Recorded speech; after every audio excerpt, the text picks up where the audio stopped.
can't aim! At least I have 7 to 7 in the rank. It was worth not gaining a single PP 9 months straight. I'm gonna take the title of the best 5-digit in the game soon. Real. You know, I made 20 minutes long rant about PP system yesterday, and I'm gonna get into it again today. I was comparing to what DT players get nowadays compared to nomod players. Time to say goodbye, a lot of diffs.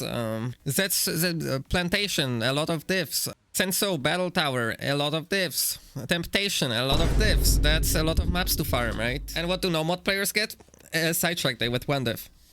Or maybe the new one. Oh yeah, we got some stream flop map with couple diffs. Sidetrack Day should... And the highest diff is what? 500 PP for NFC.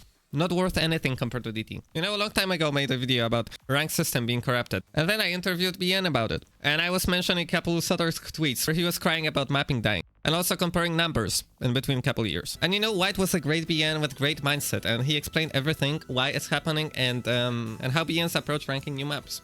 And listen, because this is very important to what I'm gonna show you next. Oh yeah, I remember that phase when like there was like 5 different maps out of Chica to Chica Chica, and it was all Sotarks and... I don't deny it. There's perhaps some part of Sotarks' tweet that is true, and I think there's a lot more involved to it. And I don't think it's fair to blame like the BNG or the NAT for banning these kinds of maps, because we haven't, for one. But we've definitely taken a stand that like the copy paste of like the same song over and over again, mapped in the exact same way, just for the fact of score PP inflating. Because what happens is that when you rank so many of the same stuff, people have to play those kinds of maps. It devalues every other skill set in the game. It devalues every other map in the game, because now in order to maintain your relevant PP rank, you have to play the meta maps, right? And that's just not very fair. Imagine a hypothetical world where there's 100 Chica Chicas, Harimachi Clovers, your 100 top plays are all the same exact song. That was 1.5 years ago. And let's see when all these maps got ranked. 1 year after. A little bit after that interview. 4 days ago. And you don't want a world where all your top plays are same exact Chica Chica or Harimachi Clovers, right? Well, let's go to the random profile of a top player. At least it's not Chica Chica, right? It's time to say goodbye to OSU.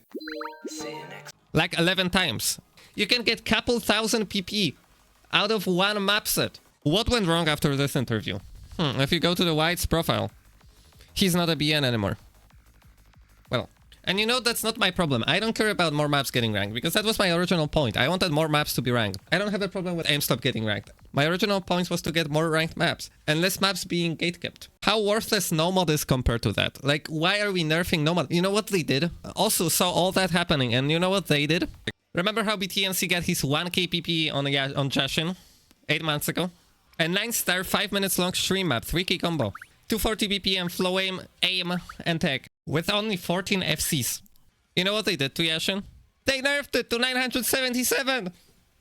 After all that! And this is just one single map. It doesn't have 10 different diffs that you can farm and get same amount of PP out of. Nomod is not worth anything. Epithet, Yomiuri, it's all single maps that are not even 1k PP. How is that fair? And then maps like this one are being rejected because they are quote-unquote not high quality enough. How does that make sense? If we're ranking all the copy-pasted aim slope maps, why are we gatekeeping nomod stream maps from getting ranked? Like, somebody do something.